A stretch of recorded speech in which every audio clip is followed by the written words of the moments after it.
गांधी ही होगा। मैंने बहुत नजदीक से मोदी जी को इस दर्द को झेलते हुए देखा है, और सब कुछ सत्य होने के बावजूद भी क्योंकि न्यायिक प्रक्रिया चालू है, हम कुछ नहीं बोलेंगे। इस स्टैंड को कोई बहुत मजबूत मन का आदमी ही ये स्टैंड ले सकता है। ये अभी जो इंटरव्यू हम कर रहे हैं वो मैं 2003 में भी गुजरात के गृह मंत्री के नाते कर सकता था, पार्टी के अध्यक्ष के नाते भी।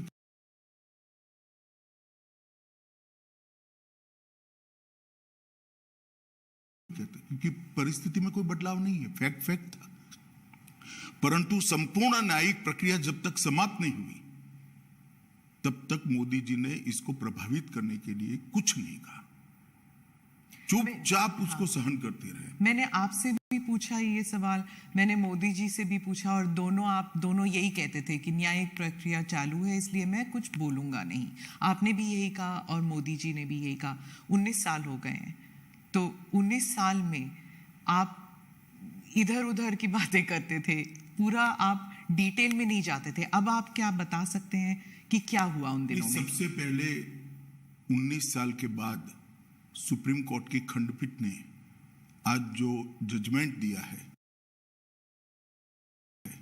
उस जजमेंट से मोदी जी पर लगे हुए सारे गलत आरोप को खारिज कर दिया गया, और यह भी कहा गया है कि कुछ लोगों ने उस आरोपों को पॉलिटिकली मोटिवेटेड तरीके से लगाया था। To keep the pot boiling कहा। हाँ, वेस्टेड इंटरेस्ट था। कौन थे वो आपके हिसाब से? नाम मैं बताता हूं बाद में। और तीसरा, इससे भारतीय जनता पार्टी की सरकार पर जो धब्बा लगा था वो भी धुला है, और मोदी जी जैसे वैश्विक नेता पर जो गलत आरोप लगाए थे, मैं मानता हूं कि लोकतंत्र के अंदर मोदी जी ने संविधान का सम्मान कैसे हो सकता है, इसका एक आदर्श उदाहरण सभी राजनीति में काम करने वालों लोगों के सामने करा। मोदी जी की भी पूछताछ हुई थी, किसी ने धरना प्रदर्शन नहीं करा था।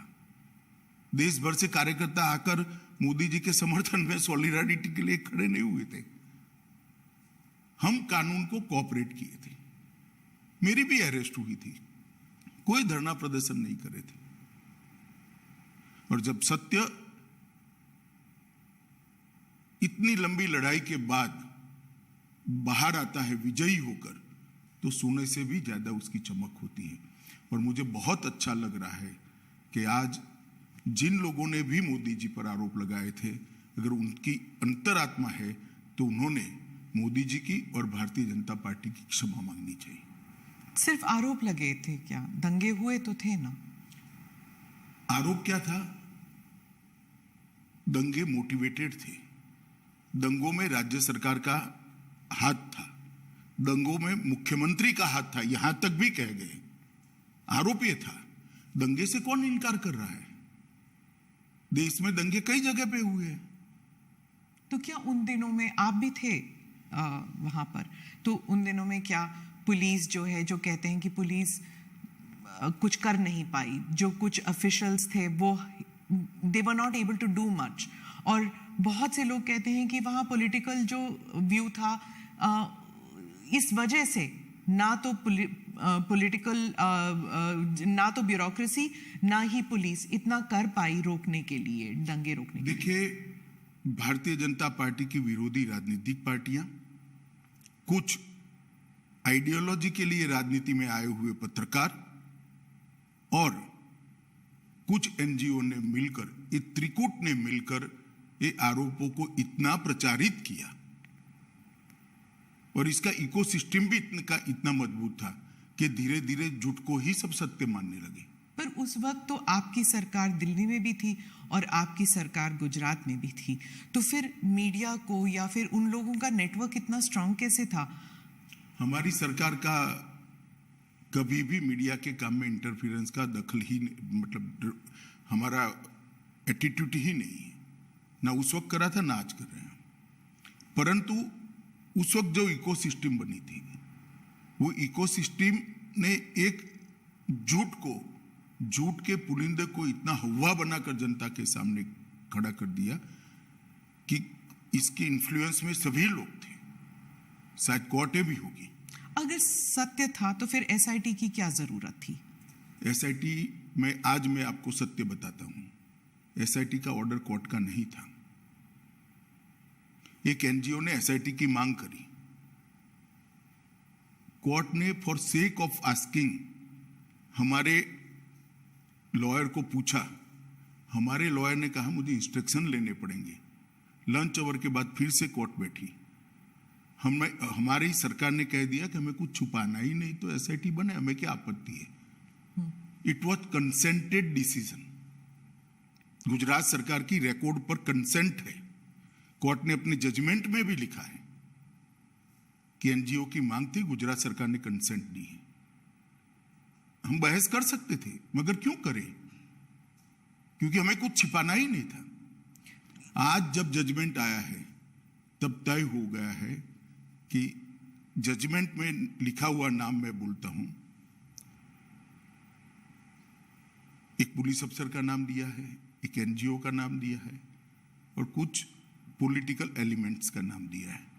ये तीनों ने मिलकर जजमेंट के अंदर ये स्पष्ट कर दिया है कि सनसनी खड़ी करने के लिए झूठ बातों को फैलाया गया, झूठ बातों को आगे बढ़ाया गया और झूठे सबूत गढ़े गए। एसआईटी को जो जब जवाब लिखवा रहे थे तब भी उनको मालूम था कि ये झूठा जवाब है, जिसको एसआईटी ने भी बाद में कोर्ट के सामने रखा कि ये झूठे जवाब थे और वो जानते थे कि झूठे। आज कोर्ट ने स्पष्ट कर दिया कि सरकार ने दंगा रोकने के लिए भरसक प्रयास किए।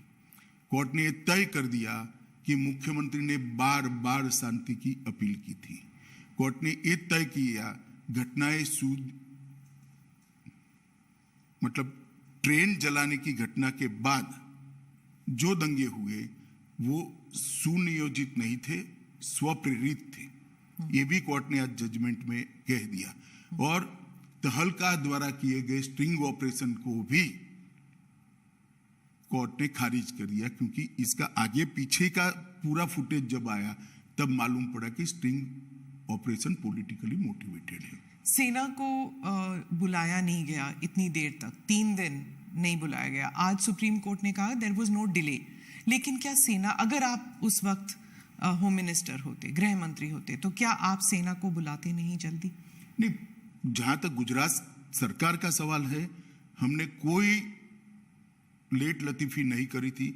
जिस दिन गुजरात बंद का ऐलान हुआ उसी दोपहर को हमने सेना को बुला लिया था। सेना को पहुंचने में थोड़ा समय लगता है। आप हमारा हिसाब मांगती है, मांगना भी चाहिए, मुझे जवाब भी देना चाहिए, परंतु मैं क्लियर कर दूं, जहां तक गुजरात सरकार का सवाल है, एक दिन की भी देरी नहीं की है। रिकॉर्ड बहुत स्पष्ट है, कोर्ट ने भी इसको अप्रिशिएट किया है।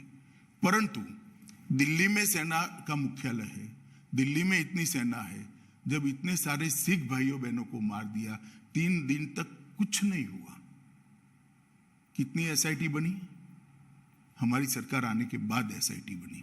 कितनी अरेस्ट हुई? इतने सालों तक सिख नरसंहार में विपक्ष की सरकारें रही, कभी अरेस्ट नहीं हुई, और वो लोग हम पर आरोप लगा रहे हैं पार्शियलिटी के। आप और मोदी जी दोनों कहते हैं कि इट वाज अ टैक्टिक या फिर कह दीजिए कंस्पिरेसी कि गुजरात को एक बुरा नाम देने के लिए कि ये एक दंगाई प्रदेश है और बीजेपी जो है एक दंगाई पार्टी है, और गुजरात 2002 के बाद वो टैग लग गया। क्या आप मानते?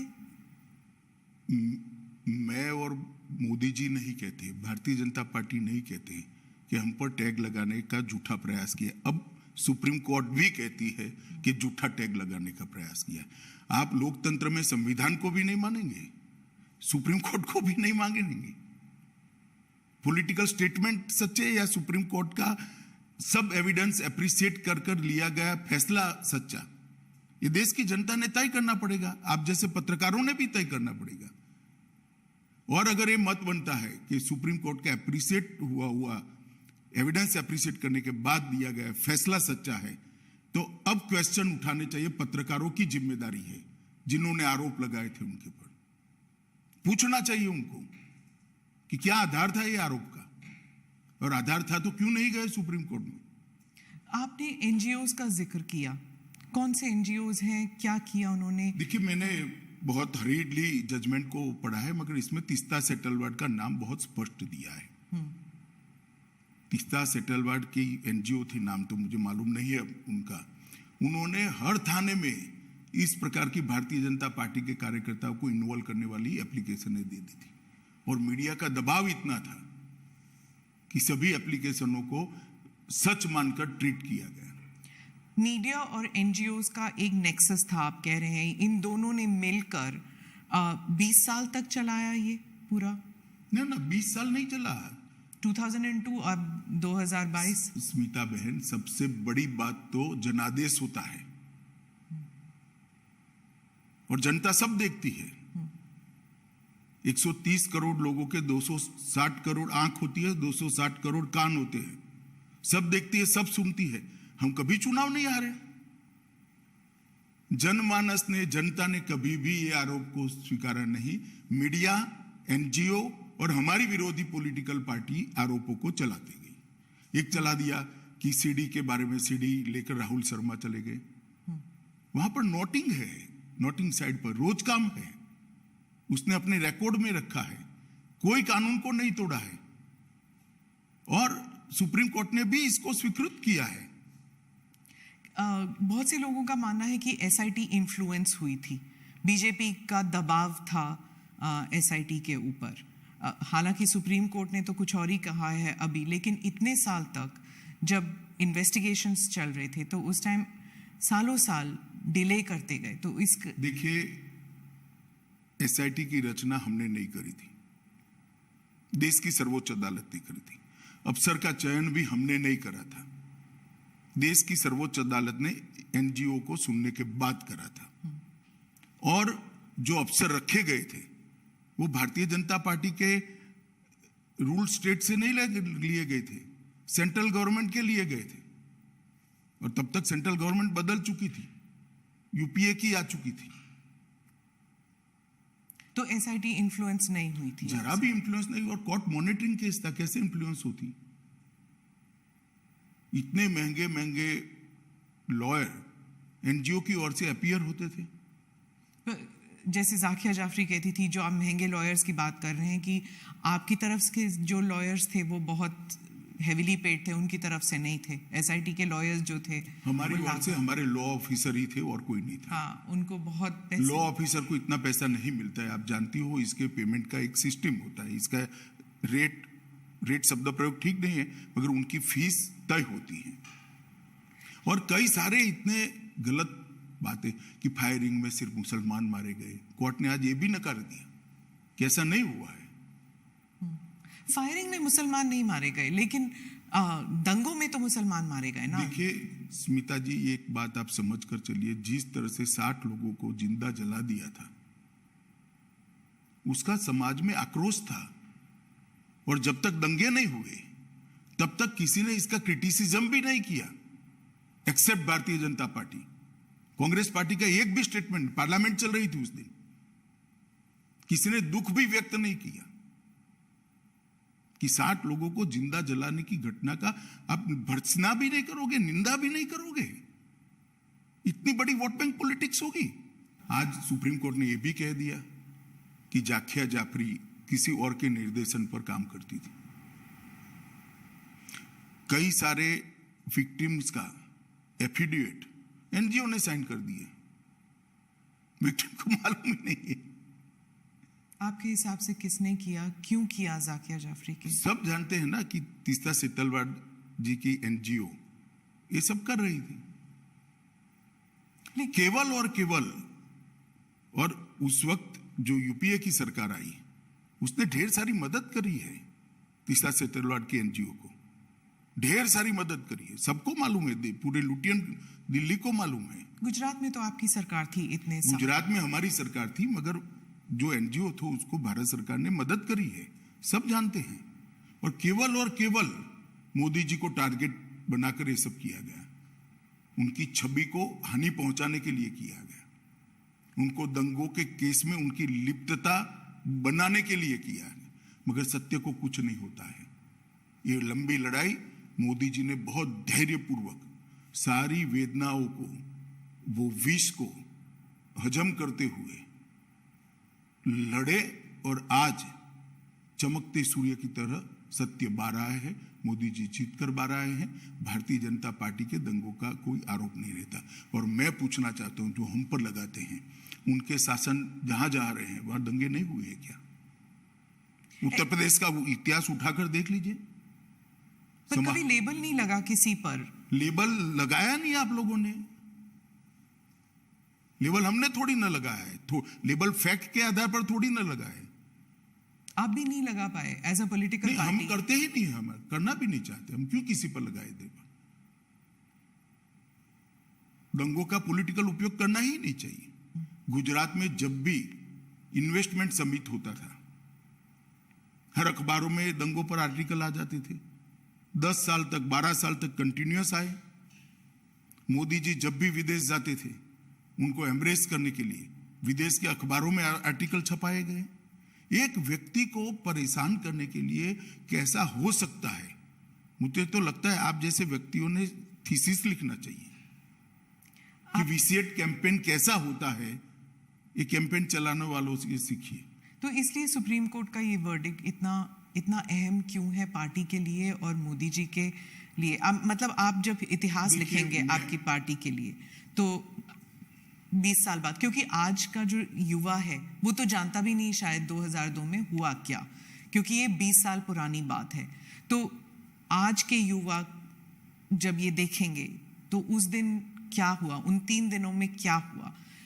क्या आपको अब कोई रिग्रेट्स हैं और अब आप क्या देखते हैं इस सुप्रीम कोर्ट के वर्डिक्ट को? पहले एक बात समझ लीजिए, आज का युवा नहीं जानता है ऐसा आप कह सकते हो।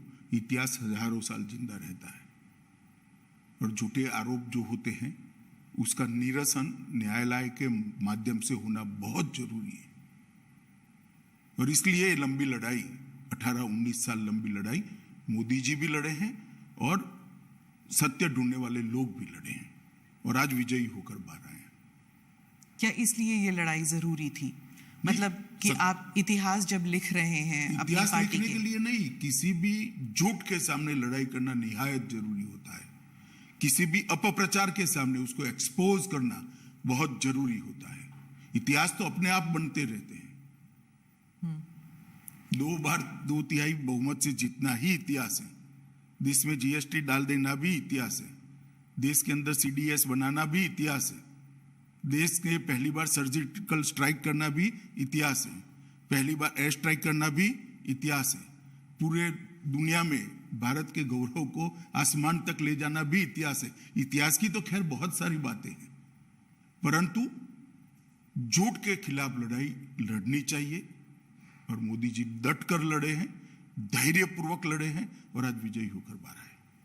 पार्टी के लिए ये कितना सिग्निफिकेंट है पॉलिटिकली, मैं पूछ रही हूँ? बहुत सिग्निफिकेंट है। पॉलिटिकली कम, परंतु जिस प्रकार से मेरे पार्टी के सर्वोच्च नेता को विक्टिमाइज करने का प्रयास किया गया और आज कोर्ट ने उसकी धज्जियां उड़ा दी हैं। मैं मानता हूं ये जजमेंट भारतीय जनता पार्टी के हर कार्यकर्ता के लिए, न केवल मोदी जी के लिए, हर कार्यकर्ता के लिए। मोदी जी के लिए तो खैर आत्मसंतोष का विषय हो सकता है, हर कार्यकर्ता के लिए गौरव का विषय है कि आज जो झूठे आरोप हमारे सर्वोच्च नेतृत्व पर लगाए थे वो सारे खारिज हो गए। सर, गुजरात लेबोरेटरी ये एक टर्म बन गया था कि जो गुजरात में जो एक्सपेरिमेंट किया गया, यानी कि बिना मुसलमानों के सरकार हम बना सकते हैं, बिना मुसलमानों के वोट के हम सरकार बना सकते हैं, और अगर मुसलमान जरा सा इधर या उधर हो जाए, लाइन पे ना चले, तो दंगे करा सकते हैं। ये एक गुजरात एक्सपेरिमेंट और गुजरात लेबोरेटरी करके जो अपोजिशन पार्टीज कहते हैं कि बीजेपी जो है ये इसको एक पॉलिटिकल साइंस बना दिया है उन्होंने, और वो हर राज्य में इस्तेमाल करती है। देखिए, अब जैसा जिस कलर के ग्लास का चश्मा पहनेगी ऐसा दिखाई पड़ेगा। पीले पहनेगी तो पीला दिखाई पड़ेगा, काले पहनेगी तो काला दिखाई पड़ेगा। ये देखने का नजरिया है। गुजरात मॉडल जरूर बना है। देश में हमने सबसे पहले 24 घंटा बिजली हर गांव में पहुंचाने का काम किया, वो एक मॉडल है। देश के अंदर 12 साल के अंदर जीरो ड्रॉप आउट रेशियो, लगभग जीरो ड्रॉप आउट रेशियो, और 99% से ज्यादा एनरोलमेंट किया बच्चों का प्राइमरी एजुकेशन के अंदर, वो भी मॉडल है। गुजरात के ट्राइबल एरिया के लिए वन बंधु कल्याण योजना लेकर आए, वो भी मॉडल है। 10% ग्रोथ रेट के साथ 12 साल तक एग्रीकल्चर ग्रोथ रेट हमने अचीव किया है, वो भी एक मॉडल है। ढेर सारे मॉडल है, हाईवेज से लेकर ग्रामीण विकास से लेकर अर्बन डेवलपमेंट तक। हमारे अर्बन डेवलपमेंट के एक्ट भी मॉडल है। जहां तक दंगों का सवाल आप कर रही है, आप एक बात समझ लीजिए, आप इतनी वरिष्ठ पत्रकार है स्मिता बहन, आप कांग्रेस के शासन के जो आपको ठीक लगे वो 5 साल, और भारतीय जनता पार्टी के शासन से जो आपको ठीक लगे वो 5 साल ले लो। कितने घंटे कर्फ्यू रहा, कितने लोग मारे गए, कितने दंगे हुए, और दंगे का ड्यूरेशन क्या था, कंपैरिजन कर लीजिए तो मालूम पड़ जाएगा कि दंगे किसके शासन में ज्यादा हुए। और दूसरी बात, ये दंगा होने का मूल कारण गोधरा की ट्रेन को जला देना था। 60 लोगों को, 16 दिन की बच्ची को मां की गोद में बैठे हुए जिंदा जलते हुए मैंने देखा है। मेरे हाथ से अग्नि संस्कार किया है मैंने गोता गांव में। इसके कारण दंगे हुए थे, और आगे जो दंगे हुए हैं वो पॉलिटिकली मोटिवेटेड थे। रिजर्वेशन का आंदोलन हुआ, दंगों में कन्वर्ट कर दिया गया। जब वो गोधरा से बॉडीज लेके गए थे अंतिम संस्कार के लिए, तब आपको लगा था कि ये there will be a blowback, मतलब कि कोई प्रतिक्रिया होगी? देखिए, उस वक्त किसी को सोचने की सुध बुध ही नहीं थी, इसलिए क्योंकि सबसे बड़ा प्रश्न ये था कि जो 59 लोग मारे गए हैं, इनके परिवार को उनका अंतिम संस्कार भी न करने देना। और कोई प्रोफेशनल इनपुट ऐसा नहीं था कि भाई इतनी बड़ी मात्रा में रिएक्शन आ जाएंगे। तो बॉडीज को परेड कर दिया गया था। परेड नहीं करा है, ये गलत प्रचार है। 16 सिविल अस्पताल में ले गया गया और बंद एम्बुलेंस में उनके परिवार वाले अपने घर पर ले गए। आप हॉस्पिटल में थे? मैं खुद हॉस्पिटल में था। क्या देखा आपने उस दिन? क्या देखना क्या था, जली हुई लाशें थी। दुख ही दुख था, आक्रांत था, रोष था। आप एमएलए थे, लेकिन आपकी कॉन्स्टिट्यूएंसी में ज्यादा दंगे हुए नहीं कंपेयर टू बाकी जगहों में। अगर आप उस वक्त इंचार्ज होते, अगर आप होम मिनिस्टर होते, तो आप क्या करते अलग उस वक्त? देखिए, जो भी लोग थे उन्होंने अच्छा काम किया था, मगर घटना के कारण रोष इतने व्यापक मात्रा में था जिसकी भनक किसी को नहीं लगी थी, किसी को नहीं लगी थी, ना पुलिस को लगी थी ना किसी को लगी थी, और बाद में किसी के हाथ में ही नहीं रहा। सर, और देखिए, इस बात पर अनेक अदालतों में, एक सुप्रीम कोर्ट के रिटायर्ड जज के कमीशन में सब जगह बहस हो चुकी है। ये मोदी जी को कोई पहली क्लीन चिट नहीं है, नानावटी कमीशन ने भी क्लीन चिट दी है, फिर भी एसआईटी बनाई गई। और मोदी जी एसआईटी के सामने कोई नाटक करते हुए नहीं गए थे कि भी मेरे समर्थन में आ जाओ, गांव गांव से आओ, नहीं आते तो फिर एमएलए को बुला लो, एमपी को बुला लो, एक्स एमपी को बुला लो और धरना करो। पर क्यों नहीं गई बीजेपी? क्यों नहीं गई? अब सपोर्ट हम मानते थे कि हमने न्याय में सहयोग करना चाहिए, न्यायिक प्रक्रिया में सहयोग करना चाहिए। सुप्रीम कोर्ट का ऑर्डर है, एक एसआईटी काम कर रही है। एसआईटी अगर चाहती है मुख्यमंत्री जी को कुछ सवाल पूछना, तो मुख्यमंत्री स्वयं कहते हैं कि मैं कोऑपरेट करने के लिए तैयार हूं। किस चीज का आंदोलन करना है? आंदोलन किस चीज का करना है? ये न्यायिक प्रक्रिया है। हमारे यहाँ कोई भी व्यक्ति न्याय की परिधि से बाहर नहीं है। नहीं, दैट आई एग्री, लेकिन आप खुद कह रहे हैं कि विक्टिमाइजेशन हो रही थी। मतलब आपको आपके खिलाफ जो चल रहा था उस टाइम, मीडिया ट्रायल या एनजीओ, उसके खिलाफ आंदोलन, क्या वो जस्टिफाइड नहीं था? देखिए, ट्रायल के खिलाफ, कोई भी न्यायिक प्रक्रिया के खिलाफ आंदोलन जस्टिफाइड नहीं होता है, क्योंकि हमारा व्यू था वो व्यू सही तभी माना जाएगा जब न्याय की अदालत उस पर थप्पा मारी, मुझे जेल में डाल दिया, तो मैं तो कहता ही था मैं निर्दोष था। परंतु जब न्याय की अदालत ने कहा कि मुझ पर गलत केस किया गया, मुझे फंसाने के लिए पॉलिटिकली मोटिवेटेड साजिश थी सीबीआई की, तब इस पर थप्पा लगता है। मेरे कहने से कुछ नहीं होता। उस वक्त लगा आपको कि पार्टी आपके साथ नहीं है? जरा भी नहीं लगा, पार्टी मेरे साथ ही थी। और आपको उस वक्त लगा कि ये पॉलिटिकल वेंडेटा है कि आपको जेल में डाल दिया? मैं तो भाग्य मानता हूं। क्यों? मैं भाग्य में मानता हूं, और मेरा तो जिन्होंने भी किया भला ही किया है। तो ये आप समझते हैं कि आपकी भलाई में हुआ? कैसे? नहीं, जो हुआ भले के लिए हुआ, बाद में परिणाम अच्छे आए। आपको क्या लगा उस वक्त जब आप जेल में थे? तो कुछ नहीं लगता था, मैं लड़ाई लड़ने का निर्णय आपको पता था कि आप बाहर निर्दोष निकल आए? जी, आज के इंटरव्यू का विषय मेरा केस नहीं है। आज के इंटरव्यू का विषय एक इतने बड़े पोटेंशियल लीडर पर, एक राज्य के मुख्यमंत्री पर। आप दोनों साथ थे सर, इसलिए मैं पूछ रही हूँ। 20 साल से आप दोनों एक साथ हैं, गुजरात से लेकर यहाँ तक, दिल्ली तक आना। आप हजारों दोनों लोग मोदी जी के साथ हैं, 25-25 साल से, 40-40 साल से। इस केस में नहीं, केस में नहीं, भारतीय जनता पार्टी के कार्यकर्ता है नाते। पर ये राइट्स को लेकर जब भी किसी को सोचा जाता है, किसी के बारे में सोचा जाता है, आप दोनों के बारे में, हालांकि आप उस वक्त सिर्फ एक एमएलए थे, लेकिन इस लड़ाई में आप उनके साथ थे हमेशा। नहीं, तो लड़ाई मुझे लड़नी है, क्योंकि सत्य की लड़ाई है। मेरी पार्टी पर आरोप लगे, मेरे नेता पर आरोप लगे, मैं क्यों नहीं लड़ूंगा? पर ऑपोजिशन हमेशा कहती है कि दंगे आप करने देते हैं, जब तक लोग डेथ टोल नहीं हो जाता तब तक आप दंगे करने देते, क्योंकि इससे पॉलिटिकल फायदा होता है, पोलराइजेशन। बहन, आप भी वही कर रही हो जो 2003 में मीडिया ने किया था। आपके पास इतनी बड़ी टीम है, भारतीय जनता पार्टी की कोई कम राज्यों में सरकार रही नहीं है। जहां जहां हमारी सरकार है, वहां पहले कांग्रेस की भी सरकार थी, सपा की भी थी, बसपा की भी थी, तृणमूल कांग्रेस और कम्युनिस्टों की भी है।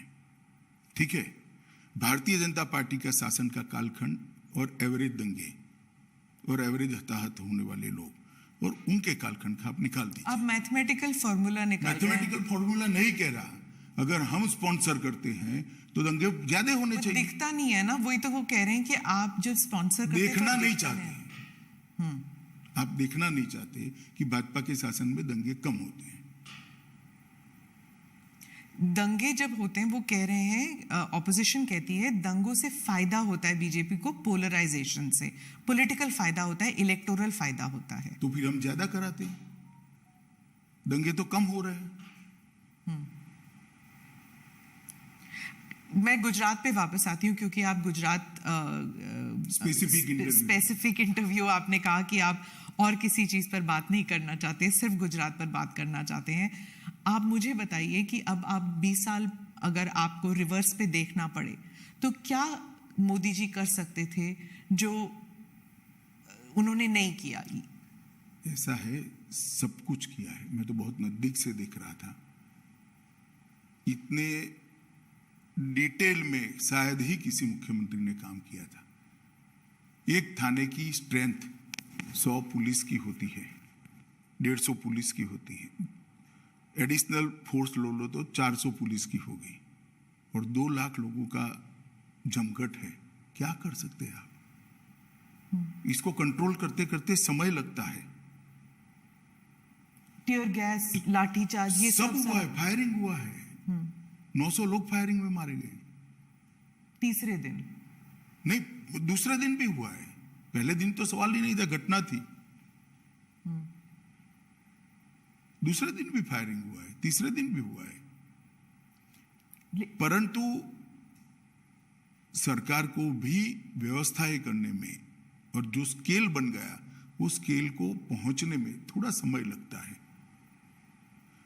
और मैं आपको बताना चाहता हूं कि मुझे पूरा मालूम है, इस गिल साहब भी हमारे यहाँ आए थे हमारी मदद में, मोदी जी की सरकार की मदद में। गिल साहब भी आए थे। गिल साहब के साथ मैंने भी डिनर करा है। उन्होंने कहा, इससे ज्यादा प्रॉम्प्ट एक्शन मेरे जीवन में मैंने नहीं देखा है।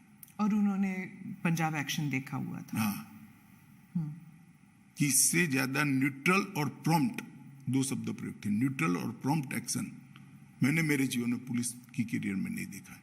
फिर भी आरोप लगाए, गिल पर ही लगा दिए आरोप। अब जो पिटिशनर्स हैं वो कह रहे हैं उन्हें न्याय नहीं मिला सुप्रीम कोर्ट के जाकिर जाफरी, क्या उन्हें न्याय मिला है? आपको क्या लगता है? मैं निश्चित रूप से मानता हूं एक ही जजमेंट सेशन कोर्ट में आया, इसके खिलाफ आपने हाई कोर्ट में अपील की, हाई कोर्ट ने कड़ाई से, सेशन कोर्ट से ज्यादा कड़ाई से कहा, इसके खिलाफ आपने सुप्रीम कोर्ट में अपील करी, सुप्रीम कोर्ट ने इससे भी कड़ाई से करा, फिर भी आप स्वीकार नहीं करते हो तो क्या कर सकते हैं? और दूसरा, डेट जिसने जिसने ली है इसका रिकॉर्ड न्याय की अदालतों में पड़ा हुआ है, देख लेना चाहिए, जिसको भी इंटरेस्ट है उसने। हर बार एनजीओ ने डेट ली है, लंबा खींचना, इश्यू को पेंडिंग रखना। क्यों? क्योंकि मोदी जी पर आरोप लगता रहे। तो जस्टिस वो नहीं चाहते थे, वो पॉलिटिकल वेंडेटा चाहते थे, क्या ये कह रहे हैं आप? पॉलिटिकल गेन चाहते थे। पॉलिटिकल, मैं जाकिया जी की बात नहीं कर रहा, जो एनजीओ साथ में लगे थे, जो पॉलिटिकल पार्टियां एनजीओ को फंडिंग कर रही थी और जो मीडिया के ग्रुप एनजीओ को प्रसिद्धि दे रहे थे, वो लोग। सर मुझे बताइए कि 2002 के बाद और इस न्यायिक प्रक्रिया के बाद क्या लेसन्स हैं? क्योंकि मंथन तो होता है आपकी पार्टी में और गवर्नमेंट में भी, सरकार में भी, तो क्या लेसन्स आप सीख चुके हैं इससे, क्या कि ऐसे अब कभी ना हो? ढेर सारे सुझाव आए हैं, वो सारे सुझाव मैं ही गृह मंत्री था, मोदी जी ही मुख्यमंत्री थे, गुजरात पुलिस ने अपनी कार्यपद्धति के अंदर इनकॉर्पोरेट कर दिए गए हैं, ट्रेनिंग मॉड्यूल भी बदले गए हैं, सूचना प्राप्त करने की पद्धति को भी बदला गया है, सूचना का ग्रेडेशन करने की नई सिस्टम इवॉल्व कर दी गई है, और सूचना ग्रेडेशन करने के बाद इसके अनुरूप एक्शन क्या होंगे इसकी भी एक एसओपी बनाई गई है। इसलिए 2002 के बाद गुजरात में एक भी दंगा नहीं हुआ है। सेंटर स्टेट में जो तालमेल होना चाहिए राइट्स कंट्रोल करने के लिए, क्या उसे फाइन ट्यूनिंग उसकी फाइन ट्यूनिंग मुझे लगता है व्यवस्था ठीक है, अभी जो व्यवस्था है वो ठीक है। क्योंकि अभी जो हमने देखे थे, जो अग्निपथ जो स्कीम है उसके कारण जो दंगे हुए थे, हाँ वायलेंस में लोग मरे नहीं, लेकिन काफी देर तक इनएक्शन था, तो इसमें फिर वो स्टेट्स की बात हो जाती है। ऐसा है कि लॉ एंड ऑर्डर कंट्रोल करना स्टेट की जिम्मेदारी है। भारत सरकार सहयोग कर सकती है, स्टेट की डिमांड पर सहयोग कर सकती है, और जब स्टेट को लगता है कि हमारी स्टेट की मशीनरी कम पड़ रही है या तो हमें ज्यादा मैन पावर चाहिए जो स्टेट के पास उपलब्ध नहीं है, तो रिजर्व फोर्स में से भारत सरकार की मैन पावर जाता है। ये व्यवस्था बहुत परफेक्ट है और हर स्टेट में कमोबेश भारत सरकार के सीएपीएफ्स के बटालियन लगे हुए हैं, तो कहीं और से नहीं लाना है। मानो बिहार है तो एसएसबी हमारी तुरंत घंटों में पहुंच सकती है। पर उसमें भी कहा जाता है कि पॉलिटिकली हो जाता है मोटिवेट, जैसे ममता जी कहती हैं कि जो सेंट्रल फोर्सेस हैं वो पॉलिटिकल आदेश पर काम करती हैं। स्मिताबेन, ममता जी को ना आप समझा सकते हो ना मैं समझा सकता हूँ, छोड़िए, इसके आधार पर एडमिनिस्ट्रेशन कैसे तय होगा? पॉलिटिकल बातें करने के लिए हर एक को इस देश में स्वतंत्रता है।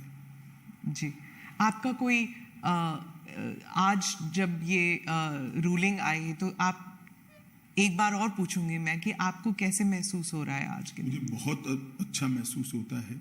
मोदी जी को बहुत सारे बदनामी झेलते हुए मैंने देखा है, मोदी जी पे बहुत सारे झूठ और झूठे आरोप मरते हुए, निर्लज्जता से मरते हुए मैंने देखा है। इसके बावजूद भी संवैधानिक प्रक्रिया है, कानूनी प्रक्रिया, इसके ऊपर कुछ नहीं करना है, ये बोल्ड स्टैंड लेते हुए मैंने देखा है, और 18 साल धैर्य रखते हुए देखा है, और 18 साल के बाद आज विजयी होते हुए भी मैंने देखा है।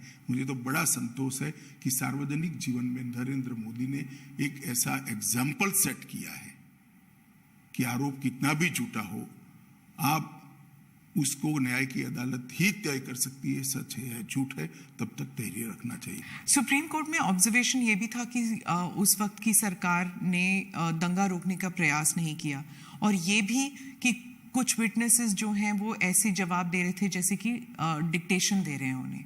दोनों चीजें ऑब्जर्व किए गए। देखिए, उस वक्त सुप्रीम कोर्ट ने जो ऑब्जर्वेशन किया था वो एनजीओ के एफिडेविट के आधार पर किया था।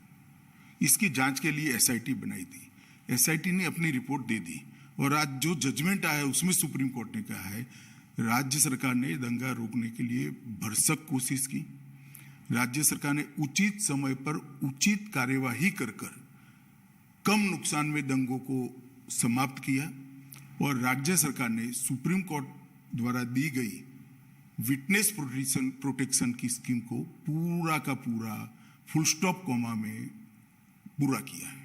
तो इसीलिए कहा जाएगा कि सुप्रीम कोर्ट को भी इन्फ्लुएंस किया है। सवाल ही नहीं है सुप्रीम कोर्ट को इन्फ्लुएंस करने का। आप आरोप लगाने के लिए तो कोई भी कुछ भी लगा सकता है, परंतु आप जजमेंट पढ़ेगी, मेरे हिसाब से 300 से ज्यादा पेज का जजमेंट है और हर आरोप को सुप्रीम कोर्ट ने गोलमोल नहीं किया है, डील किया है। किस आधार पर ये करा है? सामने से श्री कपिल सिब्बल ने बहुत सारे आर्ग्यूमेंट्स किए हैं, ऐसा नहीं है। ये इतने सालों से लड़ा जाने वाला केस है, सुप्रीम कोर्ट में 7 साल तक केस चला है और हर बार पूरे दिन सुनवाइयां हुई है।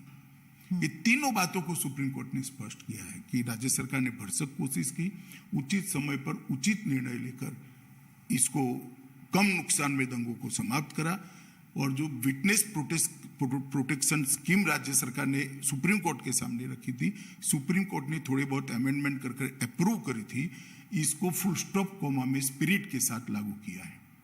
और मोदी जी के लिए भी कहा कि मोदी जी ने बार बार दंगा रोकने के लिए मीटिंगें भी करी, अपीलें भी करी, सार्वजनिक अपीलें भी करी और स्थान पर भी गए। ये सभी चीजों को आज सुप्रीम कोर्ट ने नोट किया है। तो मैं मानता हूं कि एक भी आरोप जो एनजीओ ने लगा था वो टीका नहीं है। मोदी जी बिल्कुल कोई आरोप के बगैर पूरी बात से आज सुप्रीम कोर्ट के जजमेंट से बाहर आए हैं और आज सत्य का विजय हुआ है। मीडिया और एनजीओज, इन दोनों के ऊपर सुप्रीम कोर्ट ने भी कहा है। आप एक बार अगर आप कहें कि आप what do you think should be the role, और क्या रोल मीडिया ने नेगेटिव पॉजिटिव, एनजीओज ने नेगेटिव पॉजिटिव क्या किया? नहीं, त्रिकूट है, सिर्फ मीडिया और एनजीओ नहीं है। पॉलिटिकल पार्टियां भी जो एनजीओ को नर्स करती है वो भी है, आप इसको मत छोड़िए। तो आप व्हाट डू यू थिंक कि क्या इससे कोई लर्निंग लेसन्स मिलेंगे? मैं तो मानता हूं ये देखकर सबने आत्मचिंतन करना चाहिए। धन्यवाद मेरे से बात